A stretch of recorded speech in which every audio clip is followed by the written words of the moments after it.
하라샤로 주파티몽 파티위 탕가 아무한테 드니 부바그라 걸 아구레 프레스 클라우 카샤 꺽토마토를 반다 클라이자카 아샬레 파티모트이 꺽토마토를 반다레 비싱트이 게네 카샤보돌 어머 하이케 꺽토마 티샤나이테 나이모타로르 상보도노트이 꺽실자카 꺽토마 바란 응모니 울로노 박샤노 너그니 클라이자카 테 커럭션이케 비우티 파라르 수두시 컬로비자카 로고 호다워 가함모콜바이 보로 나시장리 네 꺽실자나 থাকিব 나이모타로 마음라보야사게 네 꺽실자카 আবনি বিভিন্ন হাসরি মন্ত্রকরা বিপ্লব কুমার দেব ন কয়মং নারকা আবনি লগে লগে জেরা অকক্তমা পিরকা আ ভিডিও ন মথানবেহিব শাখা আমরা এতক্ষণ শুনলাম ওই দিনের কি ঘটনা হয়েছিল। এমনিতেও মিডিয়াতে এতই আলোচনা হয়েছে বা এতই ভিডিও দেখানো হয়েছে নেগেটিভ ভাবে, এটার অরিজিনাল ঘটনাটা কি বা কি হয়েছিল ওইটার সাথে কোনো মানে কানেকশনই নেই ভিডিওতে, ঠিক আছে।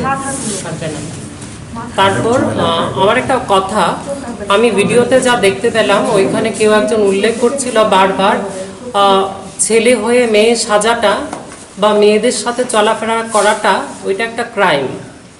বলেন তো কোথায় আছে লেখা সেই ক্রাইমটা? আমার জানতে হবে কোন আইনে লেখা আছে, কোন সংবিধানে দেওয়া আছে, কোন জায়গাতে দেওয়া আছে, কোন ধারায় আছে সেটা আমাকে বলতে হবে। সেই যেই ব্যক্তিই থাকুক, তা পুলিশেরই ব্যক্তি হোক আর রিপোর্টারই হোক, না জেনে এত মূর্খের মতন এত বড় একটা কথা বলে দিল।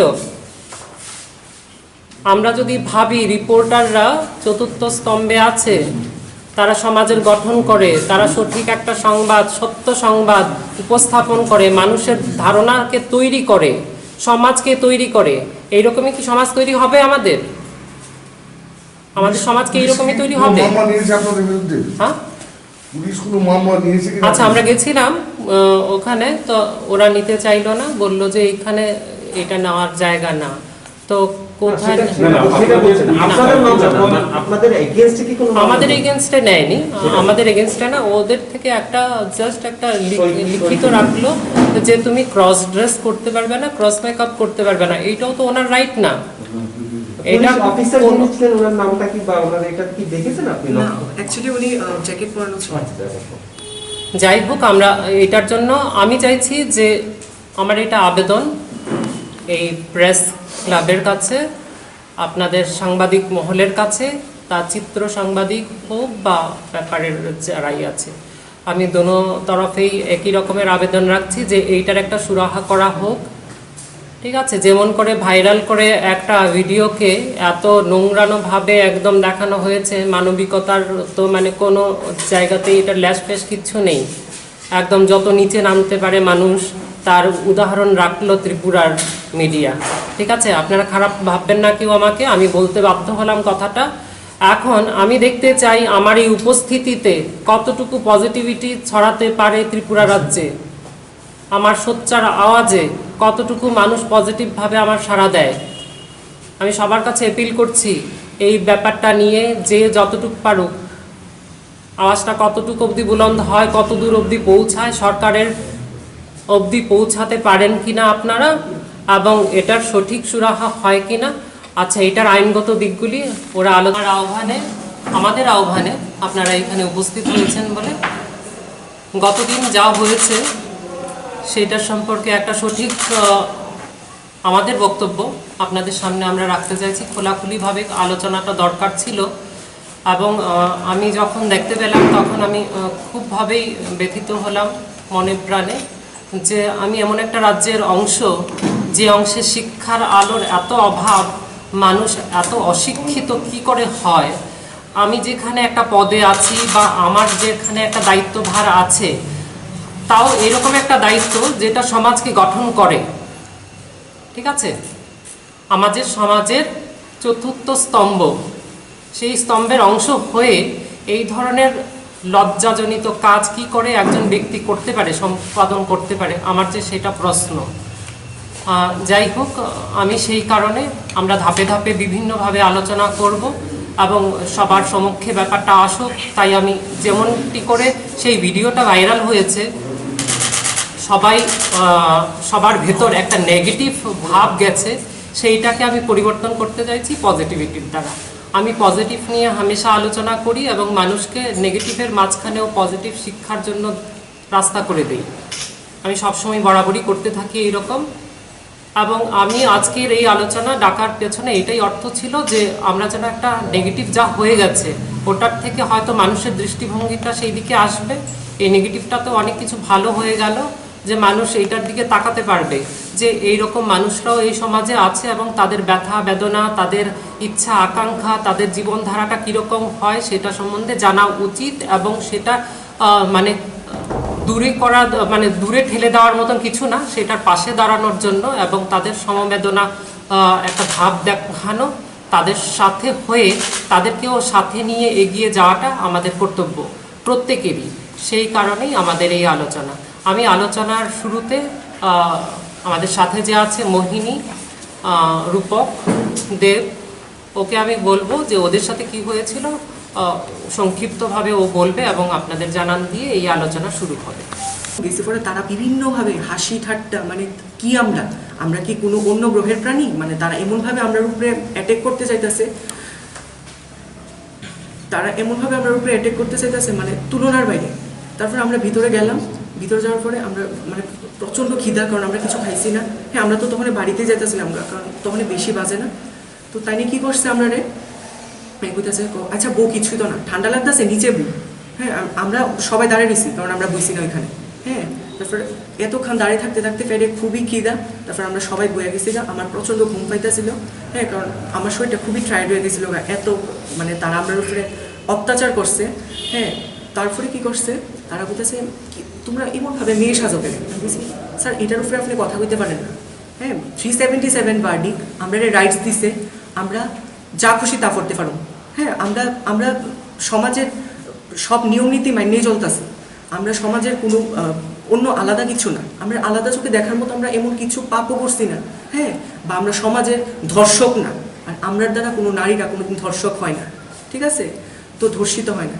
তারপরে কি করছে, তারা বলতেছে ঠিক আছে তোমরা ড্রেসটি ফুরানো। হ্যাঁ, আমি বলছি তারা মানে তারার সামনে তারা খুব মানে কুদৃষ্টিতে আমরা দিকে চাই আসছিল। তার ওইখানে কিছু টাওয়াল আছিল, টাওয়াল দিয়ে আমরা নিজের একটা ঢাইকা নিছি ওইখানে, ঠিক আছে? কারণ কিছু করার নেই, খুবই ঠান্ডা। তো আমার লোকে যারা আছে তারা বলতেছে খুব খিদা পাইছে, কিছু তো তারা কিছু খাবার দিছে না রাত্রেবেলার থেকে সকালবেলা কিছুই দেওয়া হয়েছে না। তারপরে এত রাত্রেবেলা কারি ফোন করুন, তারা ফোন রেখা দিছে। তারপরে সকালবেলা হয়েছে পরে তারা তোমরা করো, তোমার মোবাইলের পাসওয়ার্ড খোলো। বলছি হ্যাঁ শিওর, পাসওয়ার্ড খুলছি। তোমরা পাসওয়ার্ড খোলার পরে তারপরে তারা আমরা মোবাইল চেক করার পরে দেখছে কিছু পাইছে না। তারপরে কি করছে তারা আমরা জোর জবরদস্তি অ্যারেস্ট ওয়ারেন্ট লেখাইছে যে তোমরা যে আর কোনোদিন তোমরা ফিমেল ড্রেসে আর কোনোদিন বাড়িতে না। হ্যাঁ, অ্যারেস্ট ওয়ারেন্টে তারা লেখাইছে যে তোমরা কোনোদিন বাড়িতে না, লেটারে তোমরা আর কোনোদিন বাড়িতে না। আমি বলছি কেন স্যার, আমরা কি দোষ করছি? আমরা তো কোনো দোষ নাই। হ্যাঁ, আর আপনারা জানেন এলজিবিটি আবার কি ফার্স্ট শুনলাম। হ্যাঁ, তাহলে এলজিবিটি কি তাহলে ফার্স্ট শুনছে? আচ্ছা ভালো, আমরা তো ওখানে কান্দতাছি, এই কান্দন লাগতো না, চুপ থাক। আর অনবরত ওইখানে হাসি ঠাট্টা করতেছে। একজন মহিলা আছে ওইখানে, পুলিশ আই কইতেছে এটি কেডা দেখি তো, এই হাইসা কইতেছে মহিলা, ওইটিরে সবজিরে খুল্লা দেখ কিতা। পুলিশের সামনে ওই মহিলাটা কইতেছে হ্যাঁ খুল্লা দেখ তারা কি। মহিলাটা কইতেছে, মহিলাটা একটু পরিষ্কার করে আসছিল, আউট ড্রেস পরানো আসছিল। ওই পুরুষ লোকটা কইতেছে ওইটি ছেলে। ওই মহিলাটা আবার কইতেছে ও নেনগা একটারে বিয়া করে নেন। হ্যাঁ, ওই পুলিশরা কইতেছে হ্যাঁ নেন একটারে বিয়া করে নেন। তারপরে আমরা তখনই কী করবো, আমরা কিছু করি না। বলছি ম্যাম প্লিজ এসব কোয়েন না, কারণ আমরা আগেও এলজিবিটির ব্যাপারে প্রোগ্রাম করছি যাতে সমাজরা কিছু বুঝে। হ্যাঁ, অ্যাকচুয়ালি তারা এত খারাপ ব্যবহার করছে যা কোয়ার মতো না, ঠিক আছে? তো তারপরে আমরা অ্যারেস্ট ওয়ারেন্ট লেখাইছে, তারা আমরা জোর জবরদস্তি তারা লেখাইছে। হ্যাঁ, আমরা যাতে মানে করি। তো আজকে আমরা কালকে সানডে আসছিল, কালকে যাইতে পারছি না। আজকে তনুদি আমরা মানে এত আইতে পারছে না। আজকে তনুদি প্লাস শুভদা আমরা ফোন করে বলছি যে তনুদি কিছু একটা করো, আমরা কিছু একটা করতেই পারি না, কিন্তু আমরা মান সম্মানে আমরা হয়তো বা সুইসাইড করে মরতে হইব, কারণ আমরা পাড়া তো জায়গা দিত না, খুব খায় না। কারণ মানুষ আমরা আর পারতেছে না, খুব খারাপ চোখে দেখতেছে, সবাই ভাবতেছে যে আমরা খুবই খারাপ একটা মানুষ। হ্যাঁ, আসলে তো তারা জানে না আমার সাথে ঘটনা কী হয়েছে, কারণ ওই রিপোর্টারটা আমরা খারাপভাবে ধরতে আসছিল, ওই রিপোর্টারটাই আমরা নামে এইসব ফেক নিউজ ছড়াইছে যে আমরা নাকি টাকার বিনিময়ে আমরা বার ডান্স করি। হ্যাঁ, আমরা নিজের প্রফেশনে একটা মেকআপ আর্টিস্ট, খুব কষ্ট করি। আজকে আমরা মেকআপ ক্যান্সেল হয়ে যেতেছে, তাই নিয়ে আমরা ঘর ছাড়া হইতে হইতেছে। হ্যাঁ আমরা বাড়িতে কেউ অ্যাকসেপ্ট করতেছে না, আমরা ঘর ছাড়া অলরেডি, আমরা কি করবো আমরা নিজেরা বুঝতেছি না এখন কি করবো, আমরা কাছে হয়তো বা সুইসাইড করানো ছাড়া কোনো উপায় নাই, কোনো উপায় নাই। হ্যাঁ পরবর্তী সময় আমরা জানি আমরা উপরে অ্যাটেকও হইব, আর যদি অ্যাটেক করে আমি জানি কারা করবো, এই রিপোর্টাররা বা পুলিশরা। কারণ অক্ষণেই আমরা যখন গেছি যে আমরা রাইট সেল লিগা, তখন পুলিশরা না কইরা দিছে, কারণ তারা অলরেডি তারা কথা হয়ে গেছে গা, ঠিক আছে, তারা না কইরা দিছে ওই দিক থেকে। তো আমি জানি, ঠিক আছে, তবে অফিসারই হইব, তাই না কইতাছে তারার ভিতরে ভিতরে কি আছে সব খুল। হ্যাঁ তারার ভিতরে যা আছে সব খুল, ব্রা আছে ব্রাটা খুল, হ্যাঁ যা আছে সব খুল। হ্যাঁ সরি আমার মানে সরি, তো যা আছে সব খুল। আমি বলছি স্যার অ্যাকচুয়ালি আপনি হয়তো বা চিনতে পারতেছেন আমরা কিন্তু নারী সপ্তাহে, হ্যাঁ আমরা কিন্তু নিজেরা নারী ভাবি, কারণ আমরা এলজিবিটি কমিউনিটি থেকে বিলং করি, আপনি জানেন তো এলজিবিটি আবার কিতা। হ্যাঁ তোরা সব খুল। হ্যাঁ তাই মহিলাটা কি করছে, তোরা খুলতে পারতেছ আমি খুলি, ওই পুলিশ মহিলাটা কি করছে শার্ট আলগি মারছে, ঠিক আছে নিজে। তারপরে আমরা খুব ভয়, হ্যাঁ আমরা মানে খুব ডরাইতেছিলাম, হয়তো বা মানে আমার এখনো হাত কাঁপতেছে। তো তারা কি করছে, তারা সাথে সাথে কাইন্দা দিছে, আমি কিছু তোরা ডরাইস না। হ্যাঁ তো তারারে কি করছে, ওই পুরুষ লোকটা খুব জোরে জোরে চড় লাগাইছে সবাই, ঠিক আছে খুবই চোট দিছে গালের মধ্যে, তিনজনের আমারে দিতে আইছিল, আমি মাথাটা এমনভাবে নোয়াই লাইছি, তাই আমার পিঠের মধ্যে দিছে। তারপরে মহিলাটা কি করছে, আমরা টাইম না খুলছে, ঠিক আছে আমরা ড্রেস খুলছে, আমি কোনোভাবেই খুলছি না, আমি ভাবছি হয় আমি ওইদিকে যদি আমার মরণ হয় আমি মরে যাবো, বাট আমি আমার ড্রেস খুলতাম না। হ্যাঁ কারণ আমি আমার সম্মানকে খুব রক্ষা করি, হয়তো বা তারা সম্মান নাই, আমার সম্মান আছে, ঠিক আছে, কারণ এত ভালগার মহিলা না আমরা। কারণ তো তারা কি করছে এমনভাবে আমার ড্রেস খুলছে, তারপরে ড্রেস খোলার পরে ওই পুরুষ লোকটা ওইদিকে দাঁড়াই আসিল, ঠিক আছে। আমি কিছু আমরা মহিলাদের সামনে কমফোর্টেবল, প্লিজ আপনারা যদি দেখতে চান আমরা অবশ্যই মানে আপনারা দেখেন, বাট এখানে জানে কোনো পুরুষ লোক আমরা থাকলে কি হয়েছে, খুল কিছুই তো না। তারপর কিছু রিপোর্টাররা ওইখানে ঢুকতেছে, ওই দুইজন যে রিপোর্টার ছিল তাই নেওয়া ছিল, ও ঠিক আছে আমরা ভিডিও করতে পারবো ম্যাম, তারারে বাইট করে দিছে, রিপোর্টারে বাইট করে দিছে। তারা আসিল খুব স্ল্যাং ল্যাঙ্গুয়েজ ইউজ করছে ওই পুলিশরা, ঠিক আছে, একজন পুলিশ কইছে, তার অপোজিটে আরেকজন সেম কথাটারে রিপ্লাই করে কইছে, খুবই খারাপ কথা, ঠিক আছে। তো সেটা কোয়ার মতো আমার নাই। তারপরে আমরা কইছে ড্রেস খুলতে, ঠিক আছে আমরা কইছে না খুলতাম না, তারা আমরা ওপেন করাইছে, আমরা না আমার যে ফ্রেন্ডসরা ছিল তারা সবাই ওপেন করাইছে, তো তারা ভিডিও কর। পুলিশরা অনবরত আমরা ফটো তুলতে যেতেছিল, ওইখানের কনস্টেবল যারা যারা পুলিশ আছিল সবাই অনবরত, তারা কোনোদিন দেখছে না। হ্যাঁ তারা এমনভাবে, তাহলে দেখা যায় আমরা যেভাবে ড্রেস খোলাইছে, হ্যাঁ আমরা সবাই কি সুরক্ষিত হয়ে আমরা একটা পুলিশের কাছে, বাট আমার মনে হয় পুলিশরা আর রিপোর্টাররাই ওই দিন আমাদের ধর্ষক আছিল। হ্যাঁ কারণ আমরা এদিন তারার কাছে হয়তো বা আমরা সাপোর্টের লিগা যাই, ঠিক আছে কোনো সময় বা কোনো মেয়ে, তো তারা কি কারণ আমরা ধরছে সেটাও জানছি না, কিন্তু আমরা কি দোষ আছিল, কারণ ওইখানে তো আর নারীবাদী যারা নারীরা এমনভাবে মানে ধর্ষিত করা হয়, তারা তো কোনো আইনত কোনো মানে ইয়ে করা হয় না, আমরা তো কোনোই দোষ করছি না, তো আমরা শুধু তারা ড্রেস খোলা হয়েছে। আচ্ছা ভালো কথা, ড্রেস খুললা তারা কি করছে, আমরা মহিলা থানার থেকে পশ্চিম থানার মধ্যে আমরা হাঁটাই লয়ে গেছে, ঠিক আছে ড্রেস খুললা ওই সময়। তো কি করছে, ওই যে রিপোর্টারটা ছিল তারা আবার টাইমে পিছন দিয়ে কইতেছে, ওই দেখ ও ঠান্ডা লাগতেছে, মনে হয় ঠান্ডা লাগতেছে, তাই নিয়ে কইতেছে। আমি বলছি মানে আমার তো খুবই লজ্জা, আমি মুখটা ঢেকে রাখছি। তো তারা সবাই ঢুকছে ভিতরে, অনেকের খালি গাওয়া ছিল, মানে আমার যে ফ্রেন্ডসরা ছিল, তো তারা সবাই খালি গাও, আমারও আমি জ্যাকেট দিয়ে রাখছিলাম। তারপরে কি করছে, যাওয়ার পরে কারণ আমরা প্রচণ্ডই ভয়ভীত হয়ে গেছিলাম না, কারণ আমরা জানতাম না যে আমার সাথে কি হয়েছে। তো আমরা পুরোপুরিভাবে সাপোর্ট করছে তনুদি, সুব্রতা, তারা খুবই সাপোর্ট করছে, কারণ সেই সময় আমরা সাপোর্ট করার মতো কেউ আসছিল না, মানে আমরা এই অবস্থায় এই সিচুয়েশনে আসছিলাম যে আমরা কি করবো, হয়তো আমরা কাছে সুইসাইড করানো ছাড়া কোনো রাস্তায় আসছিল না। তখন হঠাৎ আমরা অ্যাকচুয়ালি 8 তারিখে আমরা সবাই প্রোগ্রামে অ্যাটেন্ড করছি, আমরা নিজের মতো করে প্রোগ্রামে গেছি এন্ট্রি নিয়ে। তো আমরা সেখানে সবাই ডান্স করতেছি, সবাই প্রোগ্রামে আসছিলাম। তখনই দুজন রিপোর্টার, তার নামটা আমি জানি না, বাট দেখলে হয়তো বা চিনা যাবো, তারা কি করছে আমার সাথে অশ্লীল আচরণ করার চেষ্টা করছে। আমরা ডান্স করতেছি নর্মালি, তাই না আগে আমরা বডিতে টাচ করতেছে বা বিভিন্ন ধরনের অনেক কিছু করার চেষ্টা করতেছে। তখন আমরা তাই আটকানোর চেষ্টা করলাম, বললাম বডিতে টাচ করবেন না, এইসব পছন্দ করি না, আমরা জাস্ট ডান্স করতে আইছি। তো তাই নিয়ে আমার যে ফ্রেন্ডসরা ছিল, মানে আমার সাথে সঙ্গম, তপুদা আজকে আইতে পারছে না, কারণ বাড়িতে অনেকই ভেজাল, চলতেছে, কারণ হেডে হয়তো বা বাড়ি থেকে বাইরে করে দিতে পারে, হেড পার্লারও বন্ধ হয়ে যেতে পারে। তো আমরা সাথে যা ছিল তার সাথেও খুব খারাপ আচরণ করার চেষ্টা করতেছিল তাই। তো তাই নিয়ে এটা করার পরে আমরা কারোই পাত্তা দিছি না তাই। তো প্রোগ্রাম শেষ প্রায় 10:44-এর দিকে আমরা সবাই বাইরে হয়েছি, প্রোগ্রাম শেষ, ওইখানে অনেক ছেলেমেয়েরা রয়েছিল। হ্যাঁ, তো আমরা আয়া পড়তেছি বাড়িতে, তখন হঠাৎ করে বটতলার কাছে আইতেই কিছু পুলিশ আমরা ঘেরাও করে ধরছে, প্লাস রিপোর্টার। হ্যাঁ, ওই 2জন রিপোর্টার আসছিল ওইখানে।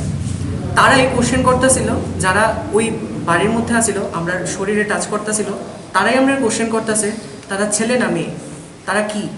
হ্যাঁ, তো তারপরে পুলিশরা আমরা কইতেছে এই গাড়িত বো, তারপর তারা শুধু আমরা গায়ে অ্যাটাক করার চেষ্টা করতেছিল যে তোরা গাড়িত বো আনে, কিন্তু বিপরীত খুব খারাপ হইব, তোরা গাড়িত বো। আমরা কি দোষ করলাম? আমরা না করছি ড্রিঙ্ক, না করছি কিছু, আমরা তো সমাজে কিছু খারাপ কিছু করছি না। সবাই যেমন প্রোগ্রাম করতেছে আমরা একটু প্রোগ্রামে গেছি, আমরা তোরা শুনছি তোরা ডান্স করস, তোরা ডান্সের মধ্যে গিয়া টাকা ইনকাম করস। আচ্ছা, এমন প্রুফ আছে কোনো আমরা ডান্স করতে গিয়ে আমরা টাকা ইনকাম করি? আমরা সবাই আমরা হয়তো বা নারী সত্তা নিয়ে জন্মগ্রহণ করছি, ঠিক আছে, আমরা নিজেরা নারী ভাবি, কারণ আমরা হরমোনের ডিসব্যালেন্স বা আমরা নিজেরা প্রত্যেক সময় আমরা নিজেরা সত্তা নিয়ে অনেকটা লড়াই করি, কারণ সমাজ কোনোদিন আমরা মাইন্ডা নিছে না। বাট কিছু লোক আমরা প্রচুর সাপোর্টে আসছিল, তার লিগা হয়তোবা সেখানে অনেক লোকরা সাপোর্টে কথা বলতেছিল, কিন্তু ওই 2জন রিপোর্টার যে আসছিল তারা আমরা কোনোভাবেই করতেছিল না। তারা আমরা কইতেছে তারা ড্রেস খুললা দেন ওইখানে। হ্যাঁ, তো পুলিশরা কি করছে, খুব ভালোভাবে আমরা নিয়ে গেছে। 2জন মহিলা পুলিশ আসছিল, তারা কইতেছে তোমরা রাগ করো না, তোমরা পুরুষ পুলিশ তো তারা একটু করো। বলছি না ম্যাম, আমরা তো কোনো দোষ নাই, আমরা শুধু কেড়ে ধরে নিতেছে। তো এখন তো লকডাউন 9টার দিকে, বলছি 9টার দিকে লকডাউন, এরপর তাইলে অন্য মানুষ কাছে চলতেছে, ও না চলো কিছুই তো না, হ্যাঁ ওখানে তোমরা ছেড়ে দেবে। তারপর নিয়ে গিয়া ওইখানে আমরা ভিতরে ঢুকাইলো ওমেন্স পিএসে ঢুকানোর পরে অনেক তারা রিপোর্টাররা আইলো। রিপোর্টার আওয়ার পরে ওইখানে পশ্চিম থানার থেকে 2জন পুলিশ এসেছিল, জ্যাকেট পরানো ছিল নাম। আমার এতটুকুই সবার কাছে অনুরোধ, এই মেসেজটা যতটুকু আমরা সাথে হয়েছে আমরা এটার রাইটস চাই। হ্যাঁ, আর সিএম-এর কাছে আমার এতটুকু অনুরোধ, কারণ এই হয়তোবা তাই নিয়ে ওই বিষয়টা দেখছে। হ্যাঁ, কারণ তাই নিয়ে আমাদের আগরতলা সম্মানীয়, আমরা খুব সম্মান করি তাই নিয়ে। হ্যাঁ, আমরা চাই তাই নিয়ে এই বিষয়টা নিয়ে একটু ভাবুক, চিন্তাধারা করুক, তারার বিষয়ে একটু দণ্ডনীয় অপরাধ নেওয়ার চেষ্টা করুক, আর আমরা নিয়ে যাতে তারা একটু ভাবে। হ্যাঁ, আমার সিএম-এর কাছে অনুরোধ, তাই নিয়ে যাতে আমরা নিয়ে একটু ভাবে যে আমরার মতো মানুষরা এই সমাজের মানুষ, আমরা রক্ত মাংসে গড়া, আমরারও ফিল আছে, আমরারও ভালোবাসার অধিকার আছে। হ্যাঁ, তো তাই নিয়ে এটা নিয়ে যাতে খুব বড় একটা কিছু করে, আমার তাই কাছে অনুরোধ রইল। আপনারা কতজন ছিলেন? আমরা 4জন ছিলাম। কোন জায়গায় আপনারা ডান্স করছিলেন? আমরা ডান্স করছিলাম, প্রোগ্রামে গেছি, ওখানে ডিজে নাইট ছিল তো সোনারতরীতে।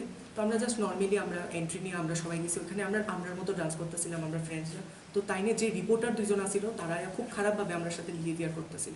কিসের প্রোগ্রাম ছিল ওইটা জাস্ট ডিজে নাইট ছিল, প্রত্যেক মান্থে ওইখানে হয়, তো তাই আমরা গেছি আর কি। টাইম কয়টা হবে? টাইম 10:44 ওই টাইম। তখন আমরা আয়া পড়তেছি বাড়িতে, ওই টাইমেই আমরা ধরছি। তারা কি কারণ, আমরা কোনো দোষ নাই, আমরা না কোনো কিছু করছি। এই যে উইকার সেকশন ফিল করছে, তার অস্তিত্ব নিয়ে আজকে সে লড়াই করছে। এটা ঠিক প্রকৃতিগত দিক থেকে সে ছেলে, কিন্তু তার মননের চিন্তনে সে জন্মসূত্র থেকেই সে যখন বুঝতে শিখেছে সে একটা মানুষ, ঠিক তখন থেকে সে নিজেকে মেয়ে হিসাবে নিজেকে তৈরি করতে চেষ্টা করেছে। স্বাভাবিকভাবে এই সমাজে এইরকম যারা একটু মানে অস্তিত্বের লড়াই করে, তারা স্বাভাবিকভাবে একটা উইকার সেকশনের মধ্যেই পড়ে। এই উইকার সেকশনের সাথে আমাদের সমাজের যারা শিক্ষিত, অপেক্ষাকৃত, যারা বুঝে, যারা প্রশাসনিক দায়িত্বে আছেন, তাদের করণীয় কাজটা যেটা আমরা দেখলাম সোশ্যাল মিডিয়ার মধ্যে, এবং উনি একদম যথার্থ বলেছেন, নেগেটিভ ওয়েতে দেখানোর চেষ্টা হয়েছে। এটা অন্তত একজন মেয়ে হিসেবে, একজন ত্রিপুরা রাজ্যবাসী হিসেবে আমাদের লজ্জা। এবং আমি বলবো না, আমাদের রাজ্যের যে সাংবাদিক বন্ধুরা তারা প্রতিদিন এই রাজ্যকে কিন্তু সুনামের স্বাক্ষর দিয়ে গেছে।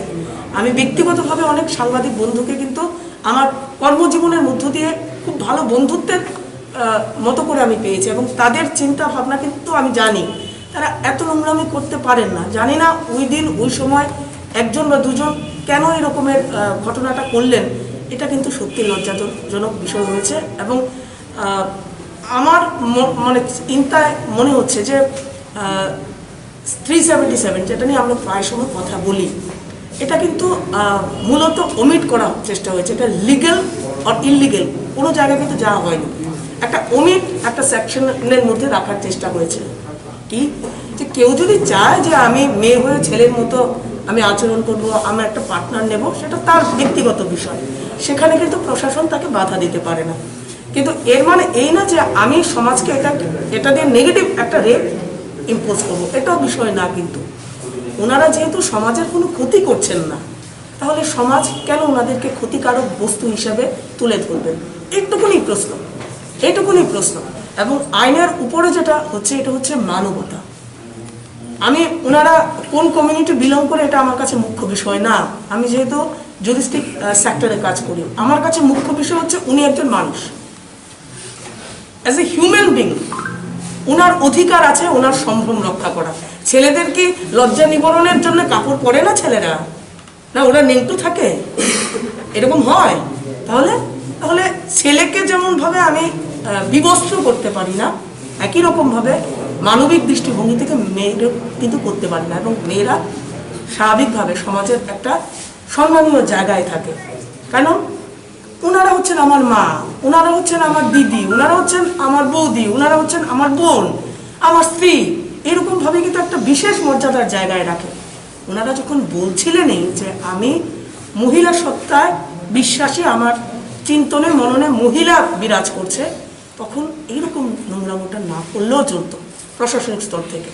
এই জন্য আমি মনে করি যে ওনারা হয়তোবা গেছেন, এফআইআর করতে চাইছিলেন, উচ্চ পদস্থ কর্মকর্তাদের কাছে গেছেন, তো স্বাভাবিকভাবে লিমিটেশন অফ মাইন্ড, আমাদের যে দৃষ্টিভঙ্গিগত সীমাবদ্ধতা কিছু কিছু মানুষের মধ্যে বিরাজ করে, সেই দৃষ্টিভঙ্গিগত সীমাবদ্ধতার দরুন তাদের অধিকার থেকে হয়তো আমরা বঞ্চিত করলাম।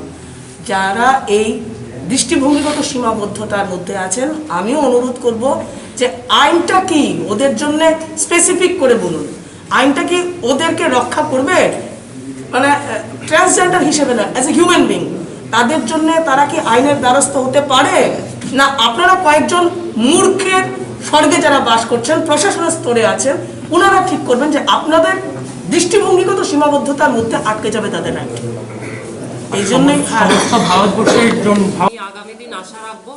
এবং এই সময়ও আমি অনেককে দেখেছি যে যারা অনেকে আছেন যারা এই রিপোর্টটাকে মানে খুব পজিটিভলি দেখেছেন এবং আলোচনাও করেছেন পত্রপত্রিকায় এবং মানে চিত্র মিডিয়াতেও দেখলাম যে অনেকে ভালো অনেক কিছু বলেছেন। কলকাতার থেকেও একটা ভিডিও এসেছিল আমার কাছে, তো অনেক ভালো অনেক কথা বলেছেন। যাই হোক, আমি আগামী দিন আশা করব সবাই এটাকে একটা জাগরুকতায় নিয়ে আসবেন এবং সবাইকে যেন সঠিক একটা জায়গাতে নিয়ে যেতে পারেন।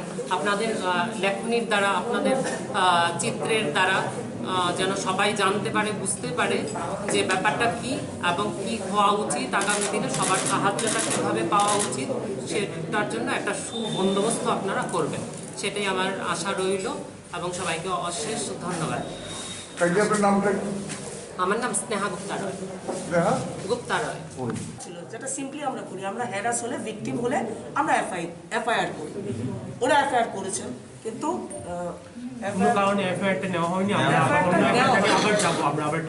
নেওয়া হয়নি যে কারণেই হোক, এটা আপনারা বুঝতেই পারছেন কেন নেওয়া হয়নি, এন্টারটেইন করা হয়নি ওনাদেরকে।